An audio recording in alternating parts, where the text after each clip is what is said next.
آقا کریم صلی اللہ علیہ وآلہ وسلم کی بارگاہ میں صحابہ کرام علیہم رضوان موجود ہیں. اچانک ایک شخص آتا ہے, بڑا ہی اس کا لباس دیکھا جائے تو بڑا اجلا ہے, اور اس کے چہرے کی رنگت دیکھی جائے تو وہ بھی بڑی دیدنی ہے. وہ آ کر نبی پاک صلی اللہ علیہ وآلہ وسلم کے سامنے دو زانوں ہو کر بیٹھتا ہے اور آقا کے گھٹنوں سے گھٹنے جوڑ کر بیٹھ جاتا ہے. صحابہ کہتے ہیں یہ ادب کی کیفیت اس سے قبل ہمارے پاس نہیں تھی, ہم پہلی بار دیکھ رہے تھے کہ بارگاہ رسالت کا ادب کیا ہے. دو زانوں ہو کر ایک شخص آ کر بیٹھتا ہے, اور وہ اجنبی ہے جس کو ہم نے آج تک دیکھا نہیں ہے. وہ عرض کرتا ہے آقا مل ایمان, ایمان کسے کہتے ہیں؟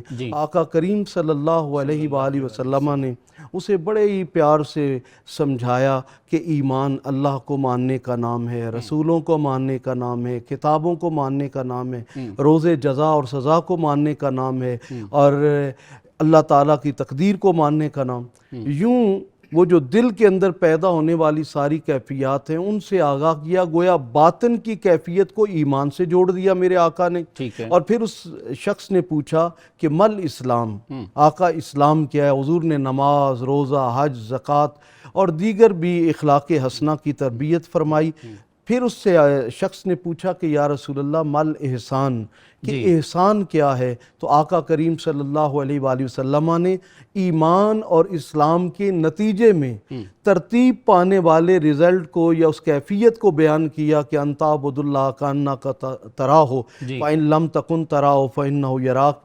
تو وہ ایک آخری کیفیت تھی, لیکن ایمان کو آقا نے باطن سے جوڑا اور اسلام کو ظاہر سے جوڑا. گویا مومن وہ ہے جو باطن سے خدا کے قریب ہو جاتا ہے, اور مسلم وہ ہے جس کا ظاہر. اور کسی فقیر سے سوال کیا گیا کہ مومن اور مسلم میں فرق کیا ہے؟ آپ نے ارشاد فرمایا کہ مسلم وہ ہے جو اللہ کو مانتا ہے, اور مومن وہ ہے جو اللہ کی مانتا ہے.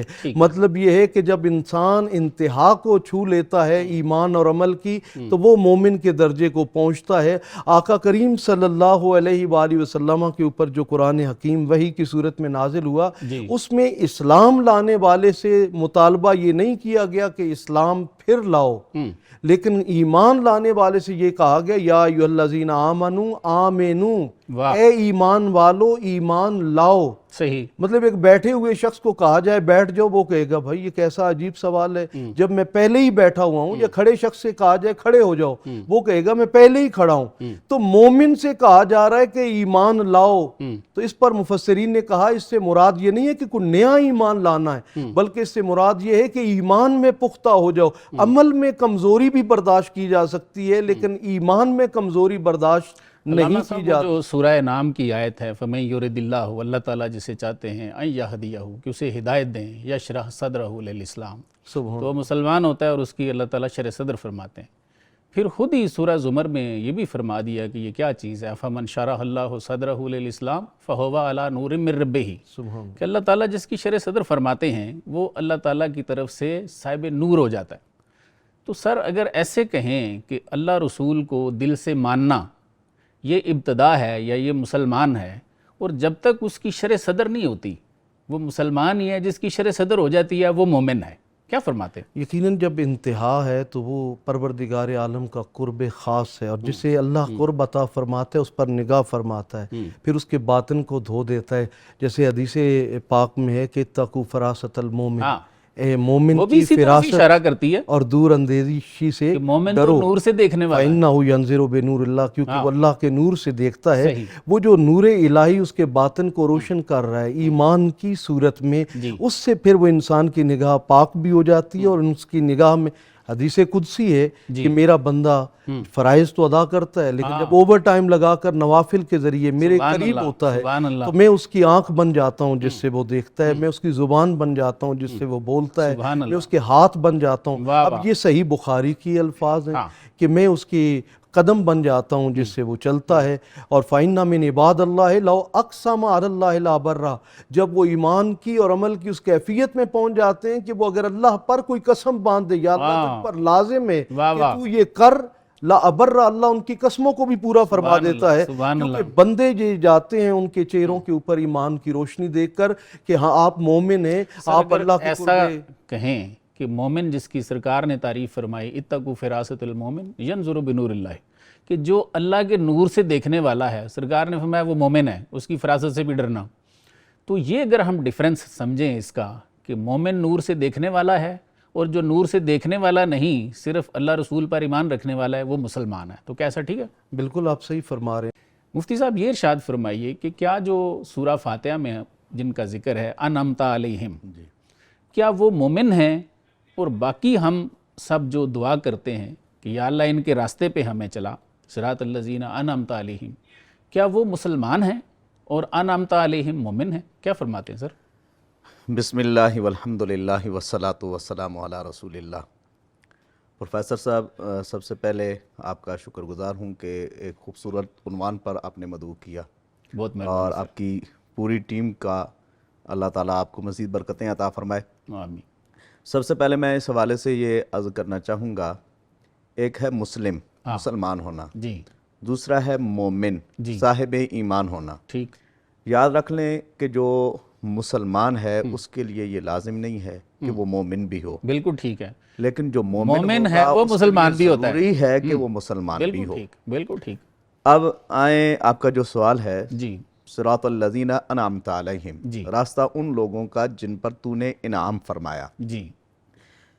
اس سے قبل ہم دعا مانگتے ہیں اہدنا الصراط المستقیم. جی. مفسرین اکرام فرماتے ہیں کہ اللہ رب العزت نے یہ دعا نبی پاک صلی اللہ تعالیٰ علیہ وبارک وسلم کو سکھائی. جی. کیا پیارے محبوب آپ یہ دعا کے اندر فرمایا کریں. واہ. اور نبی پاک صلی اللہ تعالیٰ علیہ وبارک وسلم کا ایک اسوہ بھی بن گیا، حضور علیہ السلام کی سنت بھی ہو گئی. ٹھیک. اور ہمیں بھی حضور علیہ السلام کے واسطے سے وہ راستہ مانگنے کا اللہ رب العزت نے طریقہ سکھایا. ہر نماز میں، ہر رکعت میں، دن میں 5 مرتبہ، اور اس کے بغیر نماز بھی نہیں ہوتی. چاہے آپ فرض پڑھیں، چاہے نوافل ادا کریں، تو اس کے اندر آپ یہ دعا مانگتے ہیں اہدنا الصراط المستقیم، اے اللہ تو ہمیں سیدھا راستہ دکھا. بالکل. اب وہ سیدھا راستہ ہے کون سا؟ تو اللہ رب العزت شاہ فرماتا ہے صراط الذین انعمت علیہم، سبحان اللہ، ان لوگوں کا راستہ طلب کرو جن پر تو نے انعام کیا ہے. اللہ تعالیٰ نے جن پر انعام کیا وہ کون سے لوگ ہیں؟ تو اللہ رب العزت خود ارشاد فرماتا ہے فَأُولَئِكَ مَعَ الَّذِينَ أَنْعَمَ اللَّهُ عَلَيْهِم مِّنَ النَّبِيِّينَ وَالصِّدِّيقِينَ وَالشُّهَدَاءِ وَالصَّالِحِينَ. بالکل ٹھیک. فرمایا ان میں سے ایک گروہ انبیاء کا ہے، دوسرا صدیقین کا ہے، تیسرا شہداء کا ہے، چوتھا صالحین کا ہے. وَحَسُنَ أُولَئِكَ رَفِيقًا. جی، ان اللہ چار کہتے ہیں تمہارے بہترین دوست ہیں. بے شک ان 4 گروہوں کو بیان کرنے کے بعد اللہ رضا شاہ فرماتا ہے وَحَسُنَ أُولَئِكَ رَفِيقًا، سبحان اللہ. ان کی دوستی جو ہے وہ سب سے بہترین دوستی ہے. تو اللہ رب العزت نے ان لوگوں کا راستہ ہمیں اپنانے کا حکم ارشاد فرمایا. اب اس آیہ کریمہ میں کون کون سی وہ ہستیاں ہیں، کون کون سی وہ ذوات ہیں جن کا اللہ رب العزت نے انعام یافتہ گروہوں کے اندر ذکر فرمایا ہے. پہلا تو قرآن کے ساتھ تفسیر ہو گئی، اور مفسرین اکرام نے، جتنے بھی مفسرین اکرام ہیں، انہوں نے یہی لکھا ہے کہ انعام یافتہ لوگوں سے یہ 4 گروہ بالکل ایسے، بالکل ایسے. ایک جگہ پہ حضرت عبداللہ ابن عباس رضی اللہ تعالیٰ عنہ کے حوالے سے امام قرطبی نے نقل کیا ہے. جی. فرماتے ہیں کہ جو اللہ رب العزت فرما رہا ہے نا کہ ان لوگوں کا راستہ طلب کرو جن پر اللہ نے انعام فرمایا ہے، وہ انبیاء کا راستہ ہے. ٹھیک ہے. یعنی نبیوں کا راستہ طلب کرو. سب سے زیادہ انعام اللہ رب العزت نے انبیاء پر فرمایا ہے. ٹھیک ہے. سید المفسرین حضرت عبداللہ ابن عباس رضی اللہ تعالی عنہ سے ہی مروی ہے، آپ فرماتے ہیں ہم المؤمنون، جن کا راستہ اللہ رب العزت نے طلب کرنے کا حکم ارشاد فرمایا کہ ان لوگوں کا راستہ طلب کرو، وہ صاحب ایمان ہیں، وہ مومن ہیں. اور امام وقی سے جو روایت مروی ہے اس میں وہ فرماتے ہیں کہ اس سے مراد المسلمون بھی آیا ہے کہ جو مسلمان ہیں ان لوگوں کا راستہ طلب کرو. مسلمان بھی وہ ہیں کہ جو مومنون ہیں. جی جی، میں اس وجہ سے پہلے عرض کر چکا ہوں کہ جو مسلمان ہے اس کے لیے لازم نہیں ہے کہ وہ صاحب ایمان بھی ہو. بالکل ٹھیک. اور ایمان والے کے لیے لازم ہے کہ وہ مسلم بھی ہو. بالکل صحیح، بالکل. تو یہاں ان تمام روایات کو دیکھ کر یہ پتہ چلتا ہے کہ ایمان سے مراد وہ لوگ ہیں جو دین اسلام کے اندر کامل ہیں، ماشاءاللہ، جن کا ظاہر بھی جن کا باطن بھی بالکل ٹھیک ہے، دین اسلام کے ساتھ جڑا ہوا ہے. ان کا باطن بھی پاک ہے، ظاہر بھی پاک ہے۔ بالکل صحیح۔ اور ایسے لوگوں کے پاس جو آدمی ان کے راستے کو اگر اپنا لے تو اللہ رب العزت ان کے طرق کو دیکھ کر، دیکھیں خالق کائنات نے نبی پاک صلی اللہ تعالیٰ علیہ وسلم کو ان صحابہ کبار رضوان اللہ تعالیٰ علیہ مجمعین جو مالی لحاظ سے کمزور ہیں، ان کے پاس مال و دولت اتنا نہیں ہے، کمزور ہونے کے باوجود اللہ رب العزت نے جس وقت کفار و مشرکین نے یہ کہا، جس وقت سرداروں نے یہ کہا کہ جس وقت ہم اے پیارے محبوب آپ کے پاس آئیں، تو اس وقت یہ بلال، صہیب، عمار بن یاسر ہیں، صہیب رومی ہیں، یہ جو ہیں یہ غریب صحابہ جو ہیں، نادار جو ہیں، یہ آپ کی مجلس میں نہیں ہونے چاہیے، ان کو اٹھا دیا کریں، کیونکہ ہماری جو سرداری ہے اس کے شایان شان یہ نہیں ہے۔ تو اللہ رب العزت نے نبی پاک صلی اللہ تعالیٰ علیہ وسلم سے فرمایا وَاصْبِرْ نَفْسَكَ مَعَ الَّذِينَ يَدْعُونَ رَبَّهُمْ بِالْغَدَاةِ وَالْعَشِيِّ۔ اے پیارے محبوب، آپ اپنے آپ کو ان کے ساتھ روکے رکھیں جو صبح و شام رب کو یاد کرتے ہیں،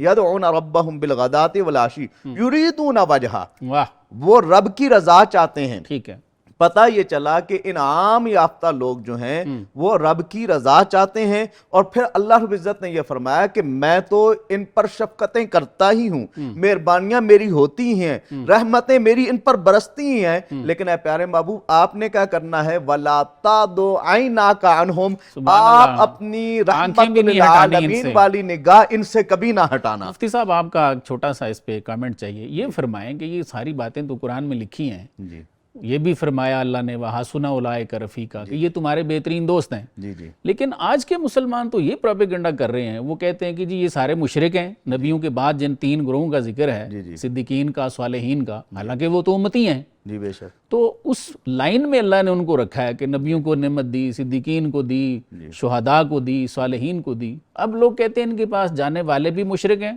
اور معاذ اللہ یہ بھی مشرک ہیں، کیا فرماتے ہیں اس پہ؟ ان سے بڑھ کر کوئی موحد ہے ہی نہیں۔ سبحان اللہ۔ بات جو ذہن کے اندر تھوڑی سی آتی ہے، لوگ جس سے یہ سمجھتے ہیں کہ نعوذ باللہ یہ مشرک ہیں یا شرک کرتے ہیں، جیسا کہ علامہ صاحب نے وہ حدیث قدسی بھی بیان کی ہے کہ اللہ رب العزت یہ فرماتا ہے کہ میں اس بندے کے ہاتھ بھی بن جاتا ہوں، اس کی زبان بھی بن جاتا ہوں، اس کے ہاتھ بھی بن جاتا ہوں۔ تو پتہ یہ چلا کہ وہ حقیقت میں بظاہر وہ بندہ ہوتا ہے، لیکن صدقہ لینے کی باری آئے، وہی جو شرک اور بدعت کے فتوے جو لگانے والے ہوتے ہیں، وہی حضرات یہ کہتے ہیں کہ فقیر اللہ کا نیب بن کے صدقہ وصول کرتا ہے۔ بھائی ہاں، فقیر جب وہ صدقہ اسے دیا جائے وہ اللہ کا نیب بن کے وصول کرتا ہے۔ آپ کو صدقہ ملے، آپ اللہ کے نیب بن کے وصول کر سکتے ہیں۔ رمضان میں باقاعدہ طور پر پوسٹر لگاتے ہیں کہ ہمیں صدقہ اور فطرانہ دیجئے گا، بھائی آپ نیب بن کے وصول کر سکتے ہیں، تو اللہ کا ولی کیا اس کا نیب نہیں ہوتا؟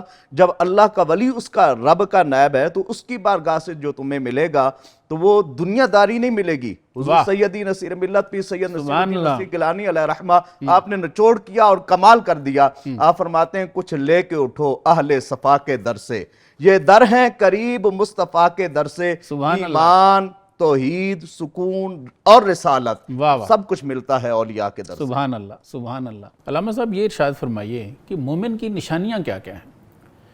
لیکن بڑا اہم سوال ہے کہ وہ شخص کیسے پہچانا جائے کہ وہ ایماندار ہے، اور ایمان اب اس کے دل میں داخل ہو چکا ہے، اور نور ایمان نے اس کے دل کو جگمگ جگمگ کر دیا ہے۔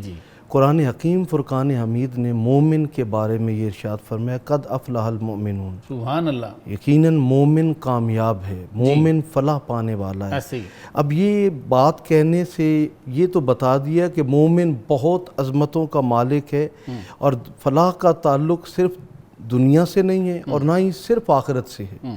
جب بھی فلاح کا لفظ استعمال قرآن نے کیا تو دنیا اور آخرت دونوں کی کامیابی اس میں۔ ہم لوگ بظاہر ان کی کون کون سی نشانیاں دیکھ سکتے ہیں اور یہ کہہ سکتے ہیں کہ اچھا یہ مسلمان ہے اور یہ مومن ہے؟ سر یعنی قرآن حکیم فرقان حمید نے 6-7 ایسی علامات کو بیان کیا ہے جن کو جاننے کے بعد ہمیں یہ پتہ چل جاتا ہے کہ یہ شخص، اچھا وہ نشانیاں جو قرآن حکیم نے ایمان کے نتیجے میں ترتیب دے کر ہمیں بتائی ہیں، وہ یہ کہہ لیں کہ وہ ایمان کا ثمرہ ہیں، وہ ایمان کا نتیجہ ہیں، ایمان کا پھل ہیں، یا ایمان کے وہ اثرات ہیں جو انسانی زندگی پر نظر آتے ہیں۔ قرآن حکیم فرقان حمید نے فرمایا اللہ زینہ ہم فی صلاتہم خاشعون، سبحان اللہ، کہ سب سے پہلے یہ کہ وہ نماز صرف ظاہراً نہیں پڑھتے، خشوع ہے اس بلکہ میں، ان کی نمازوں کے اندر خشوع ہوتا ہے، ان سبحان کا اللہ، دل سجدہ ریز واہ ہوتا ہے۔ واہ واہ، مطلب یہ ہے کہ نمازیں ہی مختلف ہیں، وہ نماز عمومی نہیں ہیں، واہ واہ، جیسے آقا کریم صلی اللہ علیہ وآلہ وسلم یقیناً ایمان کی جان ہیں،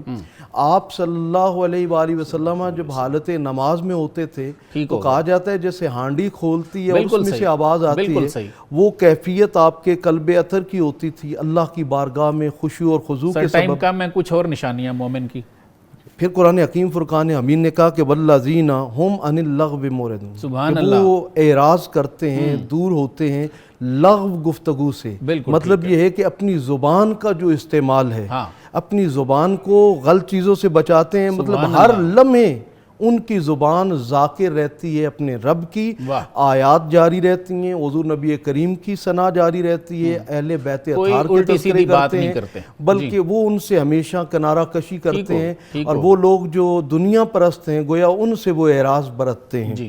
پھر فرمایا والذین ہم لزکاتہم لزکات فاعلون، کہ وہ زکوٰۃ کے لیے عمل کرنے والے ہیں۔ اب یہاں پر زکوٰۃ دینے والا نہیں کہا، فاعلون کہا ہے، لزکات فاعلون، کہ وہ زکوٰۃ کے لیے عمل کرنے والے ہیں۔ اس سے مراد یہ ہے کہ زکوٰۃ فقط پیسے کی صورت میں نہیں وہ دیتے ہیں، بلکہ وہ قلب و جان کی بھی زکوٰۃ دیتے ہیں، وہ اپنے نفس کی بھی زکوٰۃ ادا کرتے ہیں، وہ اپنی جان کی بھی زکوٰۃ ادا کرتے ہیں۔ ان کو آپ دیکھیں گے کہ وہ ساری رات اللہ کی بارگاہ میں قیام کرتے ہیں اور دن بھر حالت روزہ میں اپنے رب کو راضی کرنے کی کوشش کرتے ہیں۔ گویا ان کی زکوٰۃ کی ادائیگی وہ نہیں ہے کہ 2.5% دینی ہے، وہ ساری زندگی حالت زکوٰۃ میں رہتے ہیں اور وہ عطا کرتے رہتے ہیں۔ اور پھر فرمایا والذین ہم لفروجہم حافظون، کہ ان کی ایک شان یہ بھی ہے کہ وہ اپنی شرمگاہوں کی حفاظت، بد کردار نہیں ہوتے، وہ جیسے ہمارے ہیں کہ ناڑے کے پکے، یہ مضبوط ہوتے ہیں، مطلب یہ ہے کہ ان کی نگاہیں بھی پاک ہوتی ہیں، ان کی شرمگاہیں بھی پاک ہوتی ہیں۔ آقا کریم صلی اللہ علیہ وآلہ وسلم نے فرمایا کہ 2 چیزوں کی گارنٹی تم مجھے دے دو، میں جنت کی گارنٹی تمہیں دیتا ہوں۔ فرمایا جو جبڑوں کے درمیان ہے اور جو آپ کی شرمگاہ ہے، اس کی حفاظت کی گارنٹی تم مجھے دے دو۔ قرآن نے کہا مومن کی پہچان یہ ہے کہ وہ اپنی شرمگاہوں کی حفاظت کرتے ہیں۔ آج جس معاشرے میں ہم جی رہے ہیں یہاں بے حیائی کو فروغ دیا جا رہا ہے، ایسے میں ہم نے ثابت کرنا ہے ہم اللہ پر کامل ایمان رکھتے ہیں، تو اس کا ایک طریقہ یہ بھی ہے کہ الحیاء من الایمان، حیا ایمان میں سے ہے، ہمیں اپنے وجود کو حیا کے سانچے میں ڈھالنا ہوگا۔ وہ حیا اللہ سے بھی اس کا تعلق ہے، رسول اللہ سے بھی ہے، اور ہمارے قرب و جوار میں جتنے بھی خواتین و حضرات رہتے ہیں وہ سب سے ہمیں حیا والا تعلق جوڑنا ہوگا۔ اور حیا کا تقاضا ہے کہ ہم اپنی شرمگاہ کی، ہم دوسروں کو حفاظت کی تربیت نہ بھی دے سکیں، اپنے وجود کی حفاظت تو کریں۔ بالکل ٹھیک۔ مفتی صاحب یہ ارشاد فرمائیے کہ کیا مومن کا انکار قرآن و سنت کا انکار ہے؟ سر جی بڑا اہم سوال آپ نے رکھا ہے۔ سب سے پہلی بات تو یہ ہے کہ حضرت ابو ذر غفاری رضی اللہ تعالیٰ عنہ آپ فرماتے ہیں کہ نبی پاک صلی اللہ تعالیٰ علیہ وآلہ وسلم نے فرمایا کہ جس آدمی نے کسی بندہ مومن کے لیے، مسلمان کے لیے کافر کا لفظ کہا، اگر اس کے اندر وہ نہیں ہے تو وہ کفر اسی کی طرف لوٹ جاتا ہے۔ تو ہمیں اس سے یہ معلوم ہوتا ہے کہ بندہ مومن کو کافر کہنے والا وہ جس وقت دائرہ اسلام سے نکل جاتا ہے وہ خود کفر اس کی طرف لوٹ جاتا ہے۔ سر اسی طریقے سے آج کل کافر تو نہیں کہتے، مشرک کہتے ہیں۔ جی تو اگر کافر کہنے والے کا کفر اس پہ لوٹ جاتا ہے تو وہ جو مشرک کہتا ہے کیا وہ خود نہیں مشرک ہو جاتا اس سے؟ دیکھیں، ایک ہے کفر، دوسرا ہے شرک، اور شرک کے بارے میں رب فرماتا ہے ان الشرک لظلم عظیم۔ کفر سے زیادہ بدتر جو ہے وہ شرک ہے۔ بالکل ٹھیک۔ اگر بندہ مومن کو کوئی بندہ مشرک کہتا ہے، اگر کافر کہنے والا کفر اس کی طرف لوٹ رہا ہے تو اس سے بدترین جو کفر ہے جسے شرک کہا جاتا ہے تو لازماً اس کی طرف لوٹے گا۔ ایک اور چیز کہ یہ تو ہے کہ کہہ دینا زبان سے، اگر ہم کسی مومن کو مانتے ہی نہیں ہیں تو اس پہ کیا ارشاد فرماتے ہیں؟ اگر کوئی مومن، نبی پاک صلی اللہ تعالیٰ علیہ وسلم نے اس کی مثال دے کر فرمایا کہ جو ہماری طرح نماز پڑھے، من صلی صلاتنا، جو ہماری طرح نماز پڑھے اور ہمارے قبلے کی طرف منہ کرے، واستقبل قبلتنا، اور ہمارا ذبیحہ وہ کھائے، مسلمان ہے۔ حضور علیہ الصلوۃ والسلام نے فرمایا وہ مسلمان ہے۔ سر آپ کو اس سے آگے لے کے چلتا ہوں، جی قرآن میں ہے وَإِذْ قُلْنَا لِلْمَلَائِكَةِ اسْجُدُوا لِآدَمَ، جی جی جب ہم نے فرشتوں سے کہا جی کہ آدم کو سجدہ کرو، فَسَجَدُوا، پس انہوں نے سجدہ کیا، جی الا ابلیس، سوائے ابلیس کے، ابا واستکبر وکان من الکافرین، جی اس نے تکبر کیا اور وہ کافروں میں سے ہو گیا۔ جی جی تو وہ چار گروہ جو علامہ صاحب نے بھی تذکرہ فرمایا، انعم اللہ علیہ من النبیین والصدیقین والشہداء والصالحین، ان میں یہ چاروں انعام یافتہ ہیں۔ جی جی تو پہلے گروہ کا پہلا بندہ، جی اس کو ابلیس نے کہا کہ جی نہیں انا خیر منہ، میں تو اس سے بہتر ہوں، میں تو نہیں مانتا اس کو۔ جی جی تو اگر اس کو قرآن کہتا ہے وَكَانَ مِنَ الْكَافِرِينَ، جی تو آگے جو تین ہیں اگر ان میں سے ان کو نہ مانا جائے جی تو یہ وہی فعل ہے یا اس میں کوئی فرق ہے؟ دیکھیں، ایک ان میں سب سے اعلیٰ درجہ وہ نبوت کا ہے۔ ٹھیک ہو گیا۔ نبوت کو نہ ماننے والا یہ تصریحاً، یعنی کہ اس میں کوئی کسی قسم کا شک نہیں ہے، جی وہ کافر ہو جاتا ہے۔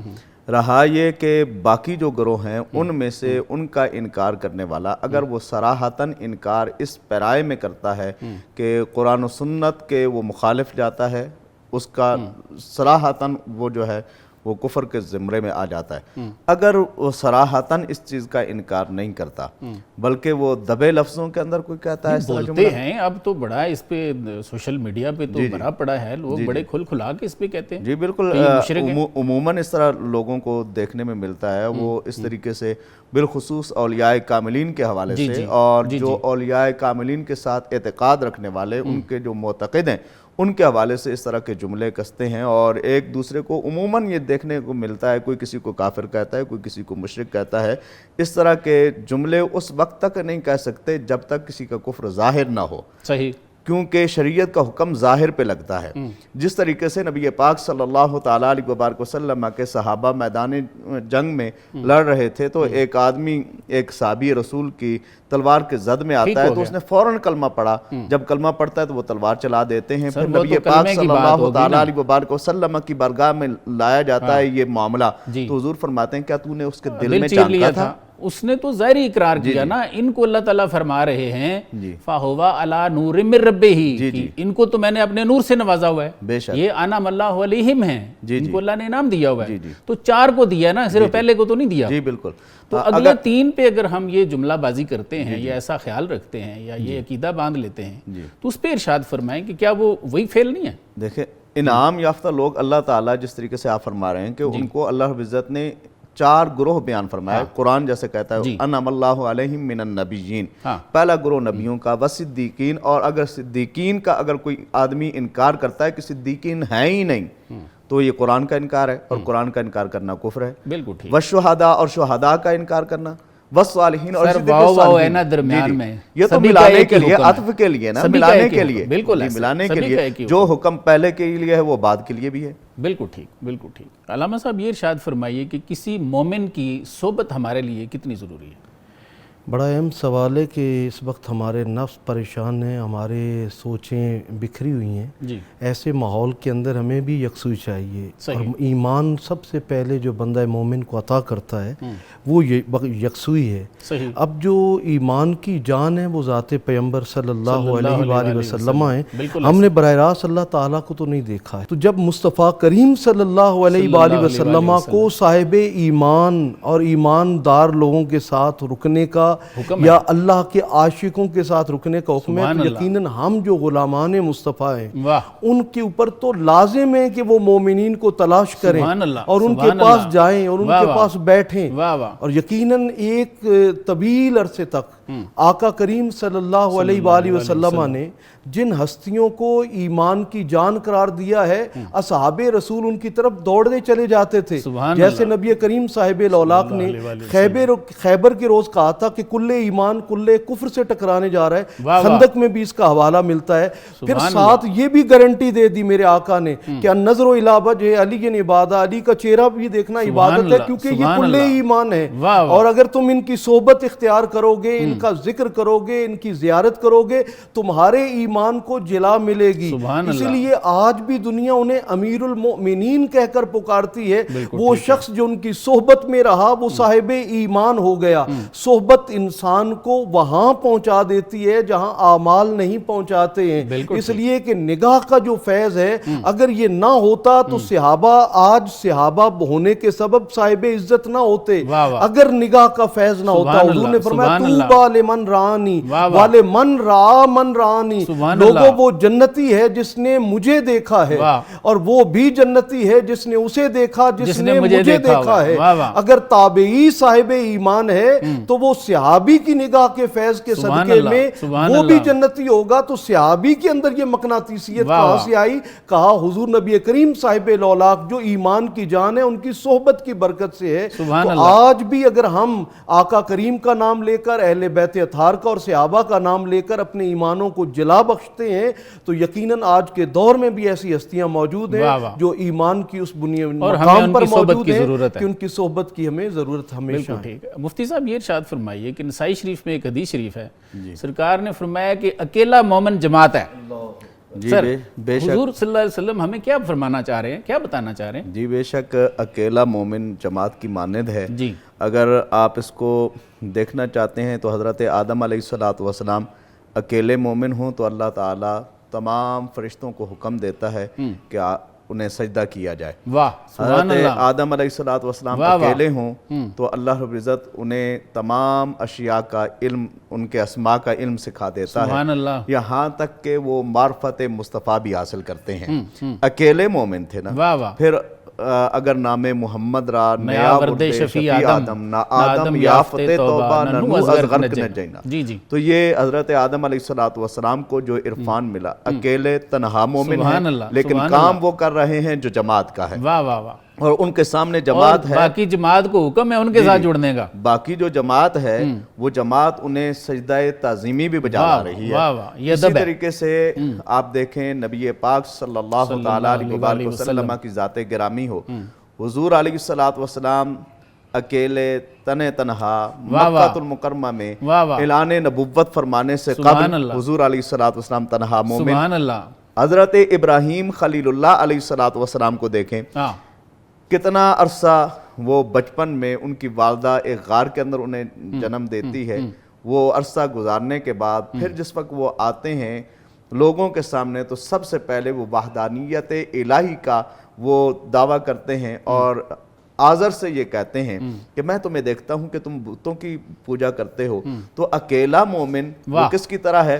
جماعت کی طرح ہے. نبی پاک صلی اللہ تعالیٰ علیہ وسلم کی ذات گرامی سے بھی یہ آیاں ہے کہ حضور علیہ السلام کو کافر اور مشرک جو تھے وہ بھی حضور علیہ السلام کے اعمال کی وجہ سے, جو مومن کی صفات ہیں ان صفات کی وجہ سے صادق کو امین کہا کرتے تھے. تو یہ اکیلا مومن بھی جو ہے وہ کس کی مانند ہوتا ہے؟ جماعت کی طرح ہوتا ہے.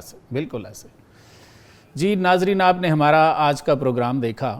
آج کے پروگرام کا خلاصہ یہ ہے کہ مومن وہی ہیں جن کے راستے پر چلنے کی دعا ہم ہر روز ہر نماز کی ہر رکعت میں کرتے ہیں, اور یہ دعا اللہ تعالیٰ نے ہمیں خود سکھائی ہے. کون سی دعا ہے؟ اہدنا الصراط المستقیم صراط الذین انعمت علیہم. اس دعا کے بغیر ہماری نماز بھی نہیں ہوتی. کیا ترجمہ ہے کہ اے اللہ ہمیں سیدھے رستے پہ چلا اور ان کے رستے پہ چلا جن کو تو نے انعام سے نوازا ہے. پھر اللہ نے سورہ النساء کی آیت 69 میں خود ہی بتا دیا کہ وہ 4 گروہ ہیں, نبی ہیں, صدیق ہیں, شہید ہیں اور صالحین ہیں.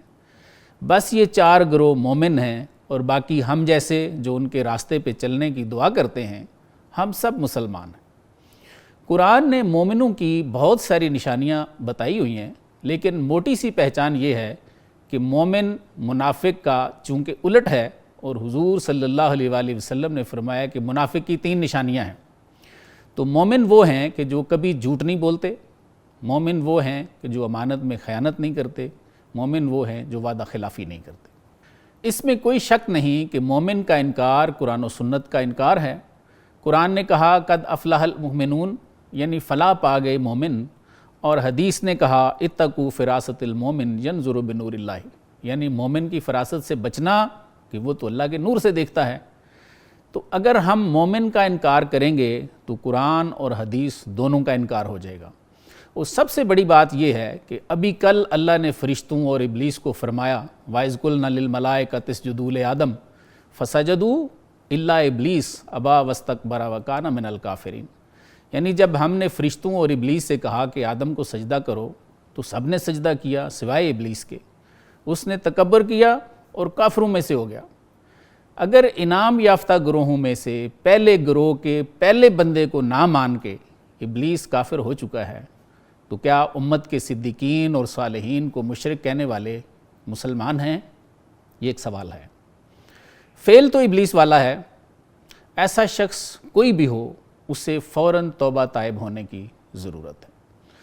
حضور صلی اللہ علیہ وآلہ وسلم نے ارشاد فرمایا، اور جو سنن نسائی میں موجود ہے، کہ اکیلا مومن جماعت کی طرح ہے، مومن تنہا بھی ہو تو اس کے ساتھ چمٹنا ہے، وہی جماعت ہے، اور جماعت سے الگ ہونے کا حکم نہیں ہے۔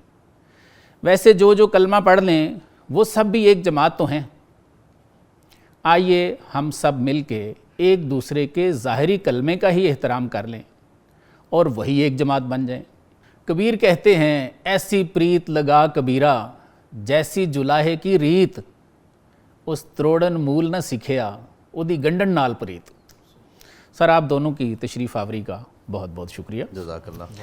ناظرین اپنے میزبان کو بھی اجازت دیجیے، اللہ حافظ۔